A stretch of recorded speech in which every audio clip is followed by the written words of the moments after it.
Welcome, everyone, and thank you for joining us tonight. I'm Fabiane Gonçalves, and I will be the facilitator tonight. I'm representing Mass Energize, who is hosting this webinar in partnership with one of our campaigns called Plug In, where we work with 6 communities to electrify homes.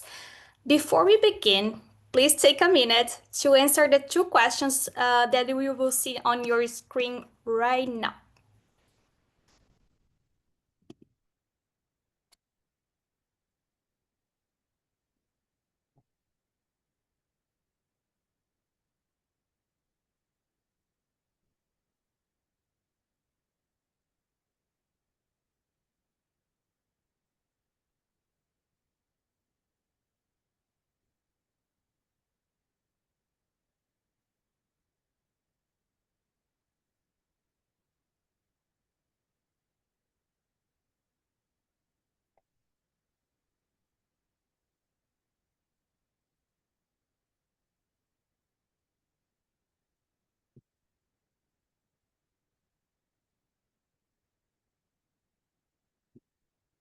All right.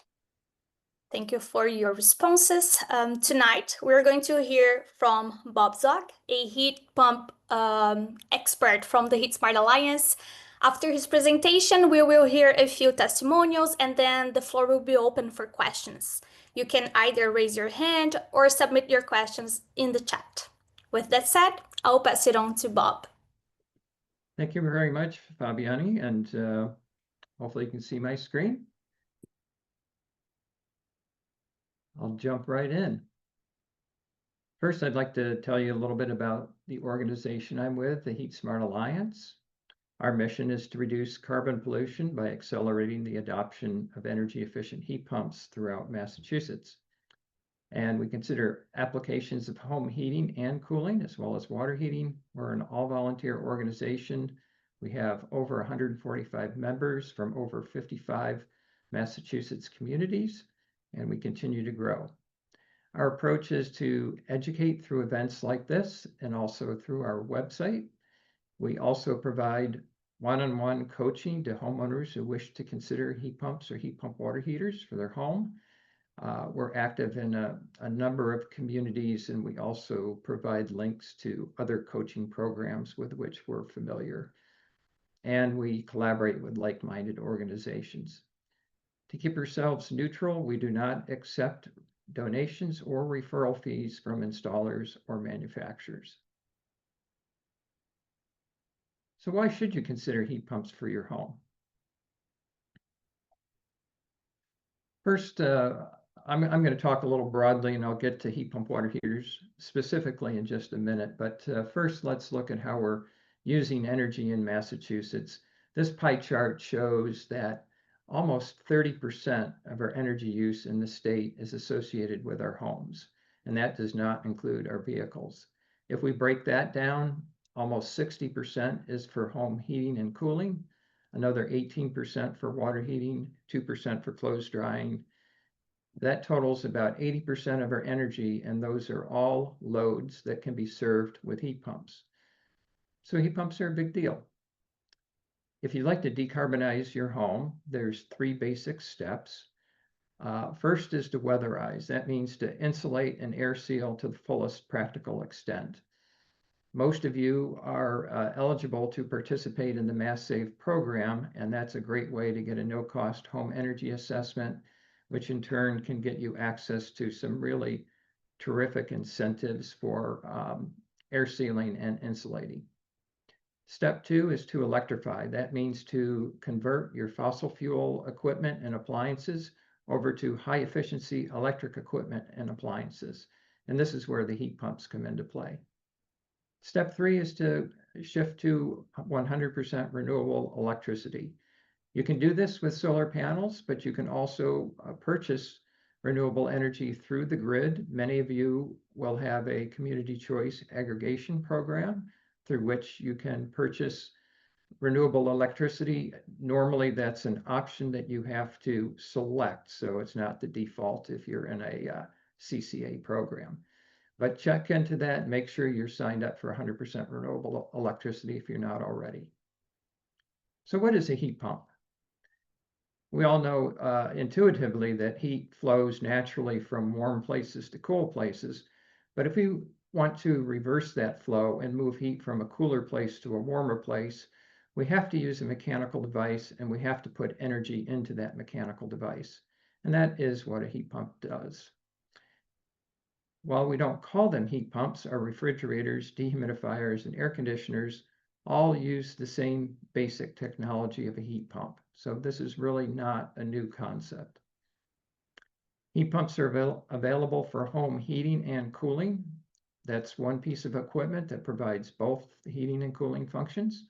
They're available for water heating, which is our topic for today, and they're also available for clothes drying and pool heating. This illustration shows how a heat pump can be over 100% efficient.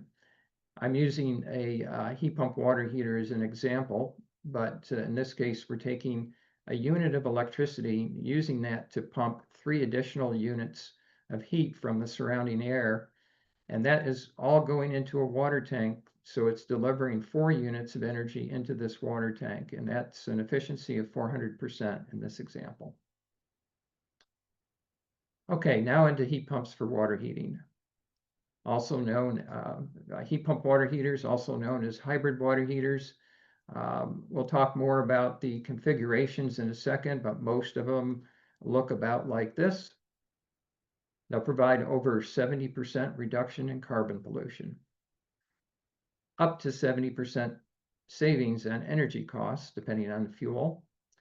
They can be installed by a plumber or an HVAC installer. Not all plumbers or HVAC installers will put them in, but many will. And let's look at the common configurations.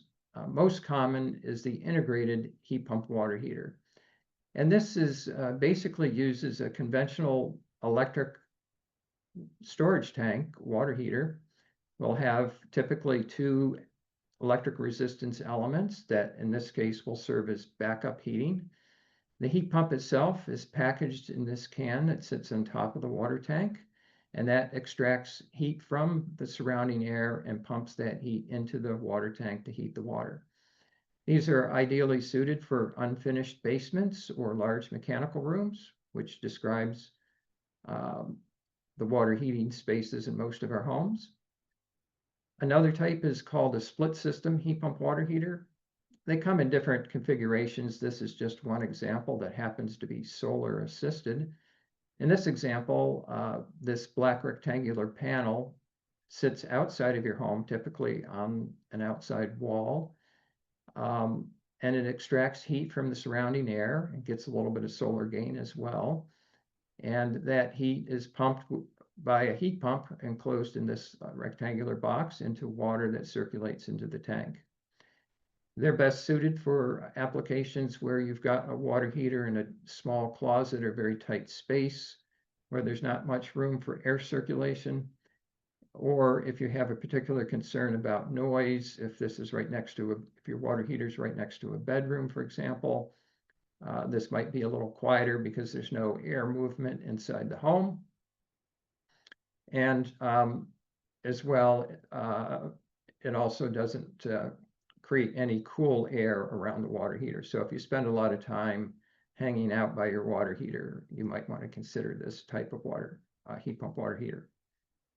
The least common type, I'm calling an outdoor heat pump. It has a fully packaged heat pump that sits outside your home and is connected by water lines to an inside storage tank. These tend to be the most efficient, but they're also the most expensive. And even if you trace heat these water lines, you do have a potential chance for freeze up. So they're best suited for mild climates, although you can use them in colder climates if you're willing to trust your trace heating on the outdoor lines. So what's the like or not like about heat pump water heaters? As I mentioned, over 70% reduction in carbon pollution, and we'll go into more detail on that. We'll also go into more detail on energy cost savings, but about 70% savings versus conventional electric, and 10 to 40% savings versus oil or propane. I don't show natural gas here because natural gas is still about the same or a bit cheaper than a heat pump water heater based on today's prices. There's no combustion, so no risk of explosion or carbon monoxide poisoning. And integrated models can help dehumidify your basement. You still need to keep your dehumidifier because they don't dehumidify on demand, but they can help take the load off your dehumidifier, and they can help cool your home in the summer in some cases. On the downside, most require 240-volt service, which you may or may not already have in the vicinity of your water heater. There are models available that operate on 120 volts.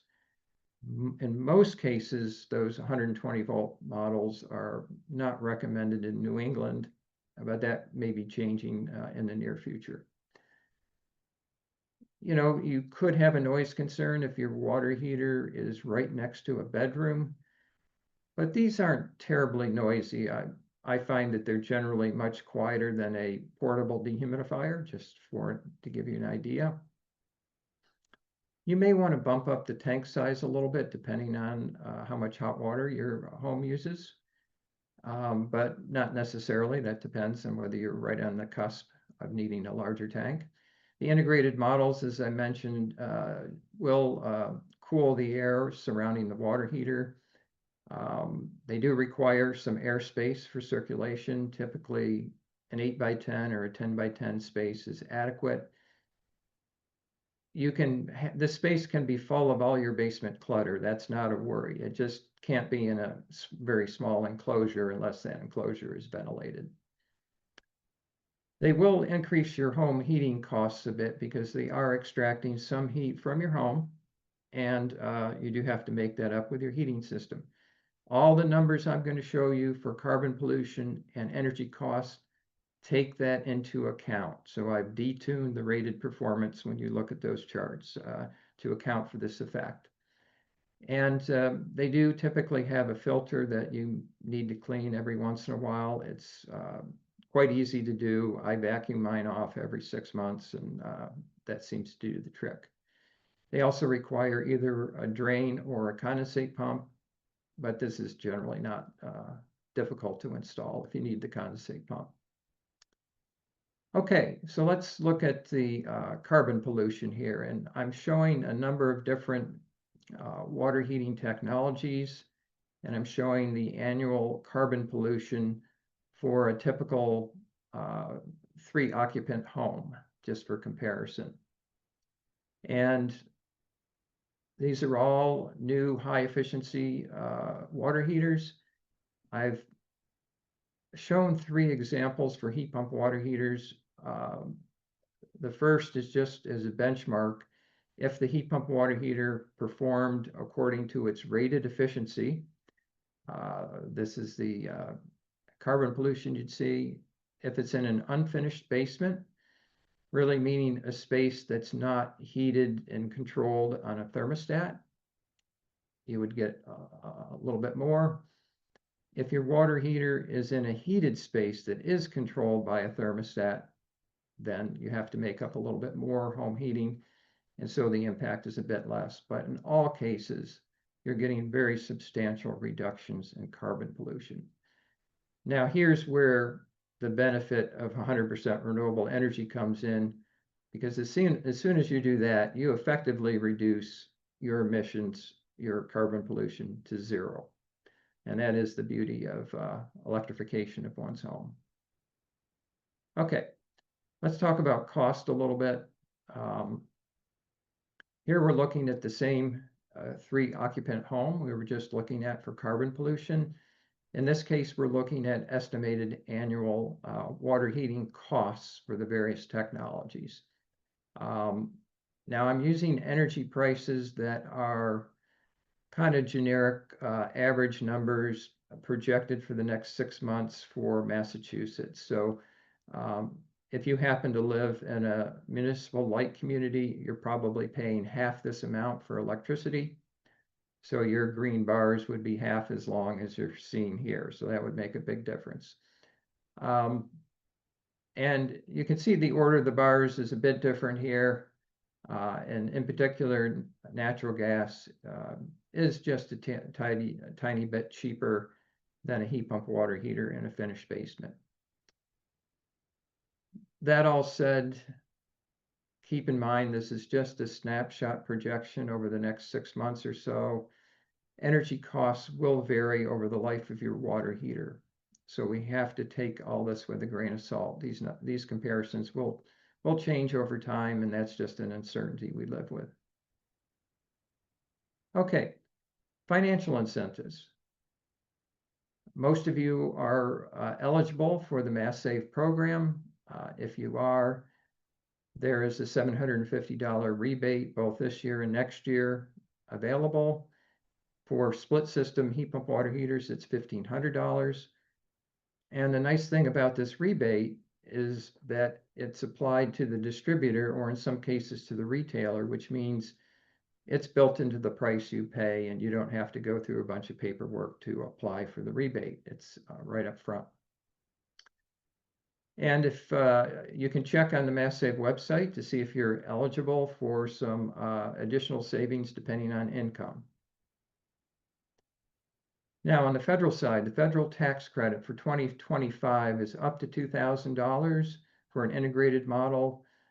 You can also get a tax credit for a service panel upgrade if you need that upgrade to accommodate your water heater. And if you have a solar assisted split system heat pump water heater, you're eligible for a 30% tax credit on that with no cap. Now, here's the bad news. As of January 1, 2026, all of those federal tax credits are going away, gone. And to qualify for the 2025 tax credit, your system needs to be paid for, installed, and operational by December 31st, 2025. So what should your action plan be? A good time to convert to a heat pump water heater is when your current water heater is getting old. And unfortunately, tank type water heaters tend to last only about 7 to 10 years. So my most important message tonight is don't wait for a failure. If you wait until you have a flood in the basement and everyone in your house is screaming for hot water, you will be hard pressed to consider heat pump water heaters. You'll be pressed into purchasing another fossil fuel water heater, and you'll lock yourselves into fossil fuels for another 10 years or so. So please try to plan ahead, even though it's tempting to wait until the last minute. If you're using a conventional electric water heater, you may want to replace that water heater early because you'll get, again, about 70% savings on your energy costs just from that switch. So how to get started? Fabiani will send out a copy of this slide deck, so you'll get all of these links, but I've included a bunch of sources that I've found useful for information on heat pump water heaters. Also, I mentioned that we provide coaching services. We also link to other communities' coaching programs to the extent that we're aware of them. So this link will take you to our website and list by community what coaching services might be available to you. And that's at no cost. Another no-cost option is through the Mass Save program. You can request a Mass Save decarbonization consultation and talk to a professional about either heat pumps or heat pump water heaters and get your questions answered. So that's it for me right now, and when we get to it later, I'll be happy to answer the questions you have. Thanks, Bob, for your terrific presentation. I will now invite Mark Hopkins to share a little bit about his experience with heat pump water heater. Okay. Hello, everyone. So the first question, why did I decide to switch to a heat pump water heater? My wife and I moved to a house in Natick in 2023, and it had a resistance water heater. I knew this was the most expensive way to heat the water, so I used the yellow Energy Guide stickers for some new heaters, and I did some math, and I figured that a heat pump water heater should pay for itself in less than 5 years. It seemed like a great investment. Which model did I install? I bought a Rheem Performance Platinum 40-gallon heater, and that has been fine for the two of us. Which plumber installed it? I have had Ben's Construction in Newark in Natick doing some improvements to my house, and so I just kind of added this to their list of work, and they installed it in July, I think it was. So what did all this cost? So the delivered price of the water heater that I bought was $620. I bought it off the Home Depot website, and I used the instant $750 rebate that Bob mentioned, and you can get a rebate code off the Eversource website, and then you enter that online when you buy from Home Depot. I think you can do it from Lowe's too. And I also waited until the heater was on sale. So I got another $320 off the price because it was on sale. I paid Ben's Construction $24.50 to install the water heater in the basement.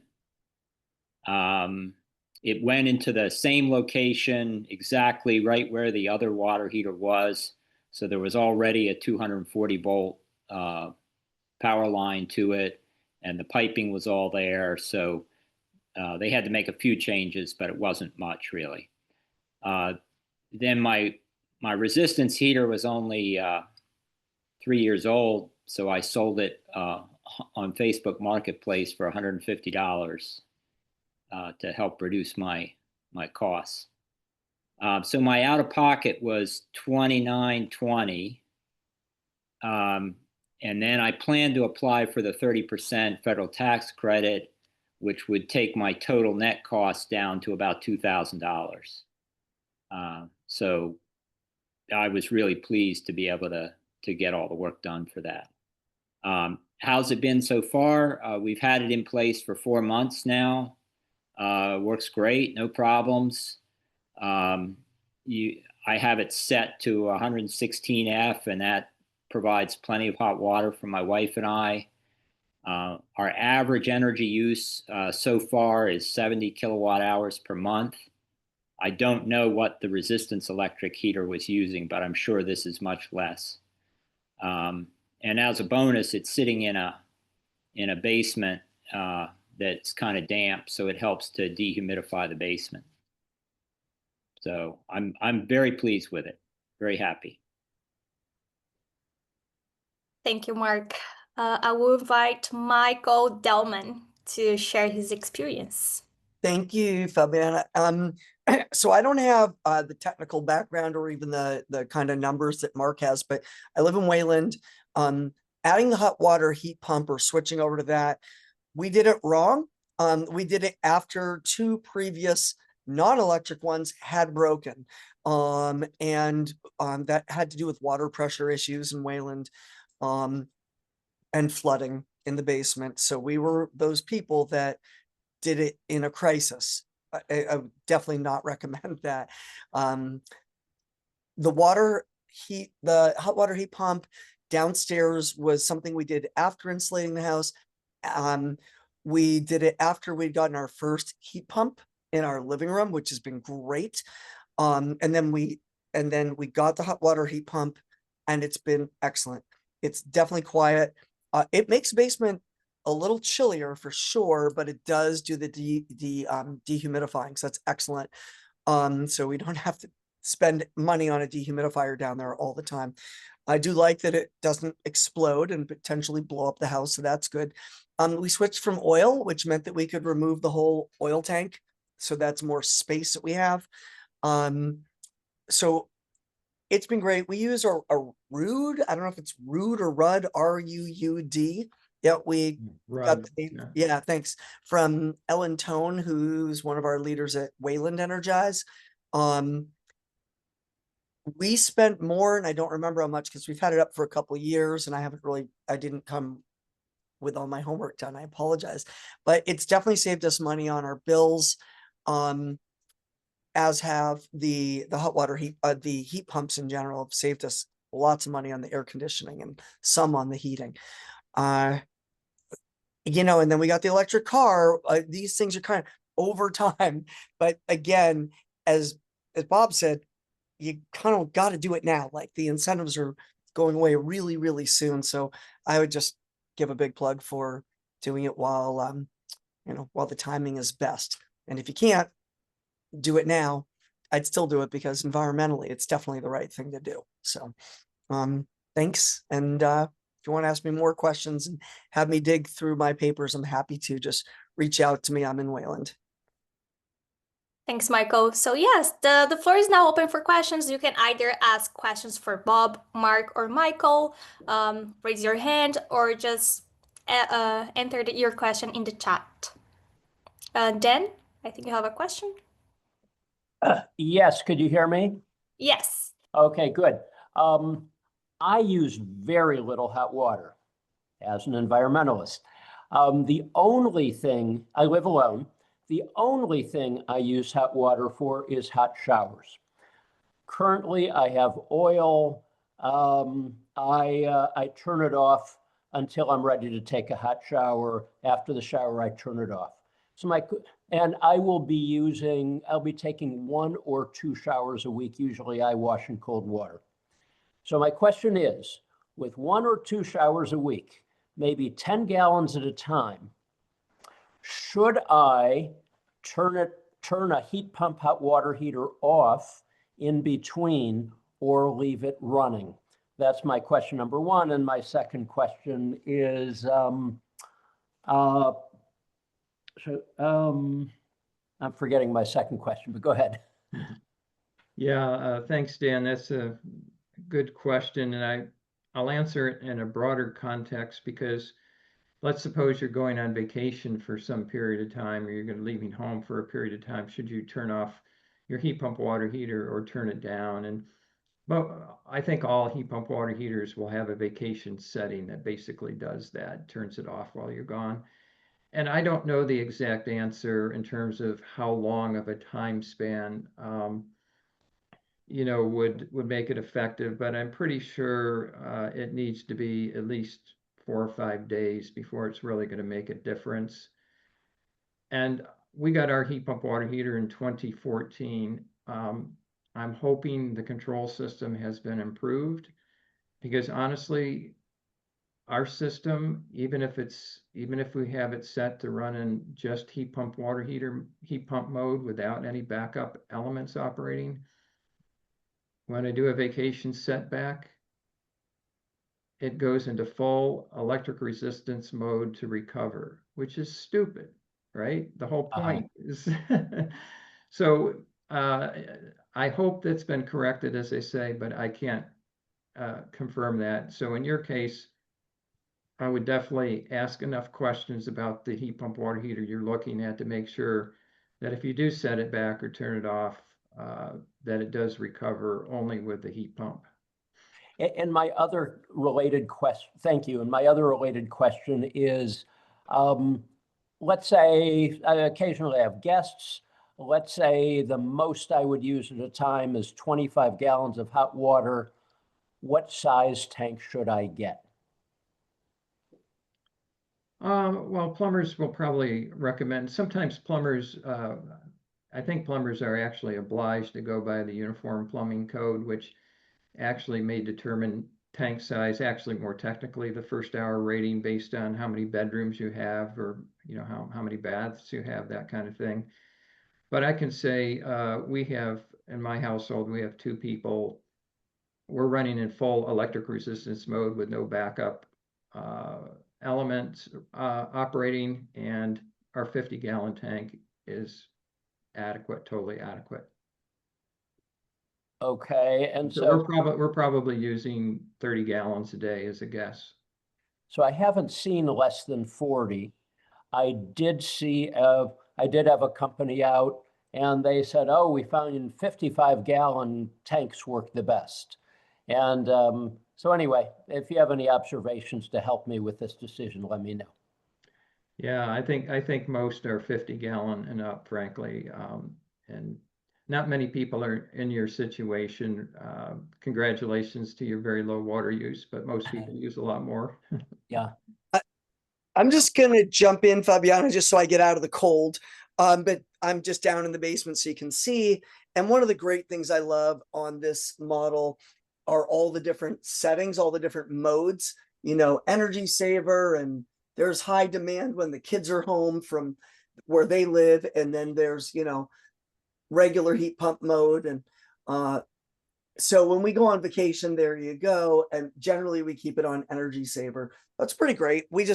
I love the versatility of it. And then up top, you can see there's a dehumidifying kind of line there that's really good. And lastly, just since I have you, there's one of our heat pumps. So, got them down the basement too, and in the finished part, and it's awfully nice. So I hope that's a little bit helpful for at least somebody. Thank you, Michael. Any other question?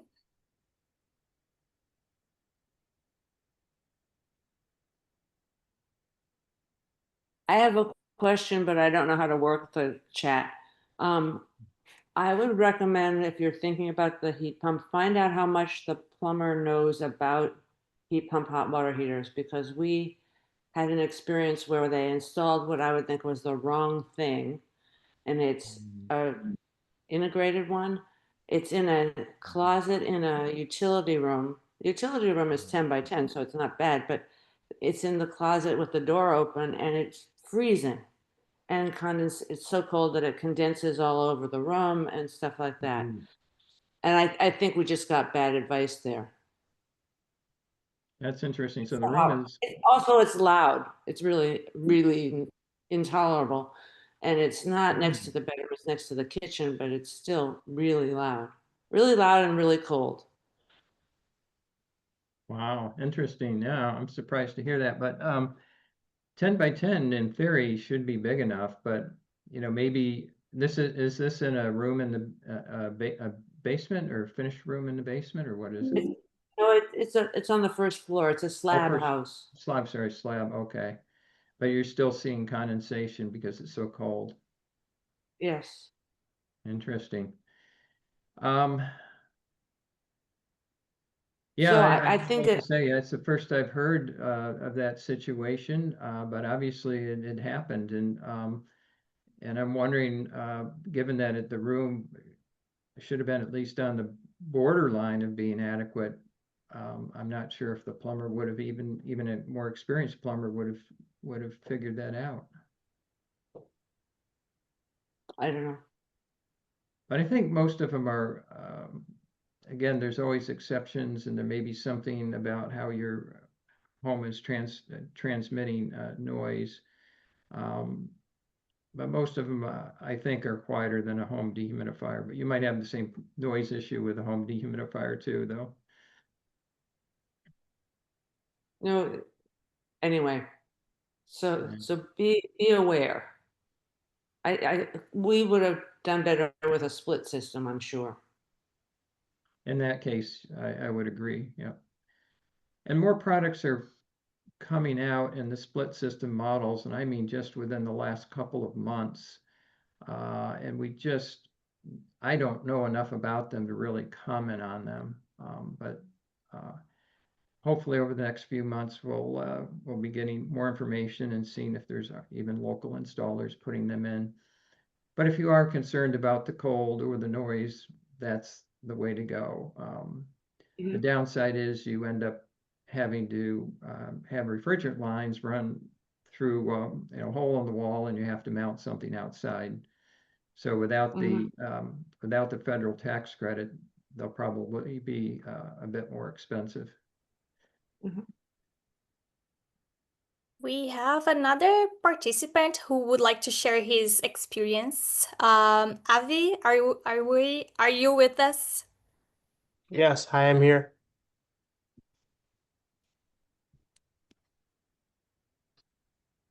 Hello. Yes. Can you share your experience with your heat pump water heater? Sure. I got my peanut water heater installed a year and a half ago or something like that. And it has been great. It's very efficient. We keep the temperature at about 110 degrees all the time.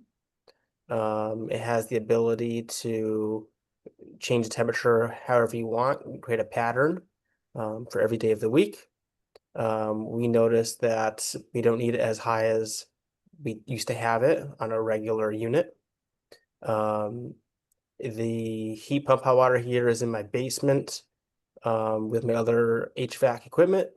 The room is not huge, but it's not small, it's regular size HVAC room, and it doesn't make the room that much colder than the temperature already in the basement. So that wasn't an issue. I was able to run the discharge water line right to my discharge washing machine dump area instead of having to run it outside and cut a hole in the wall. So that was helpful. So far, energy-wise, it's been cost savings.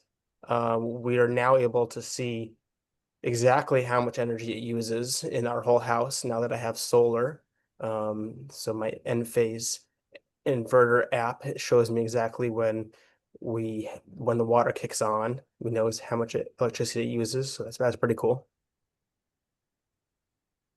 Any other specific questions I should talk about? Did you use any like the federal incentive, the mass save incentive?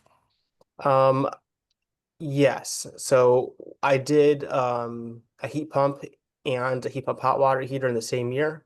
So I wasn't able to get only the $2,000 per year for the tax credit.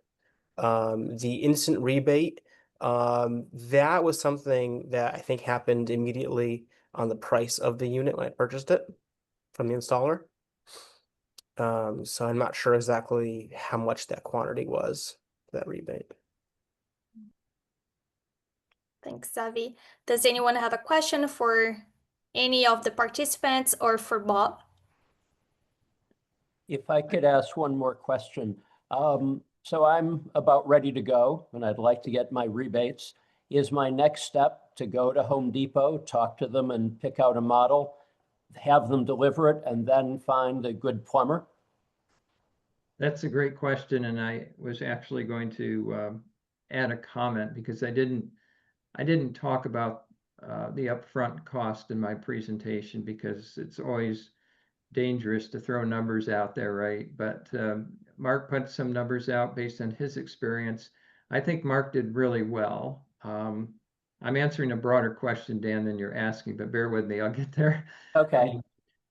So, I think in terms of overall cost, one of our colleagues in the Heat Smart Alliance just ordered and just received his heat pump water heater. He did end up going through Home Depot. You probably could do just as well at Lowe's. Those are the two big retailers you can purchase through. He started out working with plumbers and HVAC installers. He was seeing quotes, like 6, 7, 8,000 range, quite high. He was able to get the cost down to just over 4,000, not counting another 700 that he's going to pay an electrician to run the wiring, but it otherwise fully installed. And he did, Dan, what you're suggesting, which is he ordered the unit through Home Depot, had it delivered to his home, and he separately contracted with a plumber to install it. Now, some people may not want to go through that. It's a lot of extra work. You're dealing with two parties, not one. There's more chances of something kind of messing up, but he was able to convince himself that, based on discussions with the distributor, that there wouldn't be any issues with the warranty coverage or anything like that. Because in this case, the brand was Rheem, and Rheem would provide someone if it needed warranty attention the problem with hiring a plumber to install something that you bought separately is the plumber may not, assume any responsibility for how it works, right? And so if you have a problem, you want to make sure you have a way to get it fixed. So that's the only caveat there. You do a little extra work, but you can probably save yourself a couple, 1 or 2 thousand at least, if you purchase through one of the retailers and then have it installed. And as Mark alluded to, Home Depot and Lowe's sometimes put products on sale. If you want to get it in this year, you may not have the option to wait for a sale, but that seems to be the cheapest route. But again, if you want to keep it simple and have one party involved, there's nothing wrong with that approach either. Mm-hmm. I think the party quoted me 7,100. Yeah. And the Newton heat pump coach said, I'll be much better. I'll save a lot of money if I use this style, this approach. Yeah, we know that coach well, and he's got a lot of good experience, and I think it's sound advice. Since I have a heat pump, heat or air conditioner, does that mean I already have 240 and I won't need an electrician? Well, we all have 240 in our homes, but the question is, do you have the 240 wired to where your water heater is? And you may not. Okay. So Okay. that could cost, hard to guess, but again, just one example, our colleague who is putting one in is going to pay $700 for the wiring, but I don't know how far it is that they're running that 240-volt line to go to the water heter. And the plumber would tell me to find an electrician if that's necessary. Or he may recommend one, but yeah, generally plumbers aren't going to do that kind of wiring. Okay. All right. We still have more time for questions, but I would kindly ask you to answer this, like a few more questions, just for us to understand how helpful these webinars are. So please take a minute to answer it.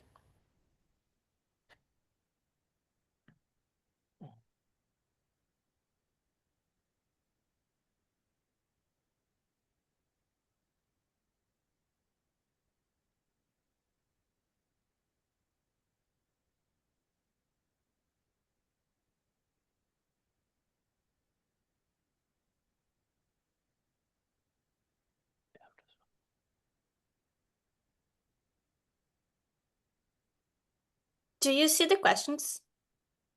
Oh, yeah.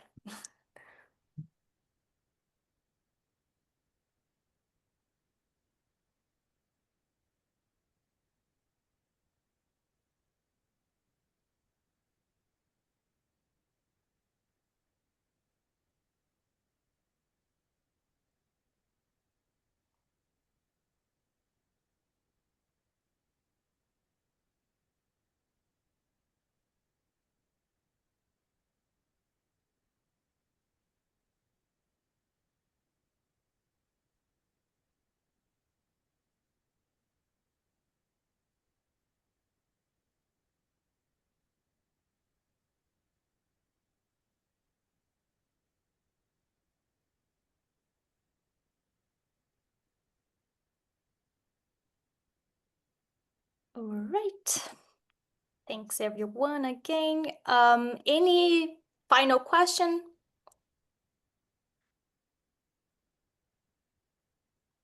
If not, I would like to say thank you to you all. I will be sending the recording and Bob's presentation. Thanks everyone for sharing your experience, and thank you, Bob, for your great presentation. Have a good night, everyone.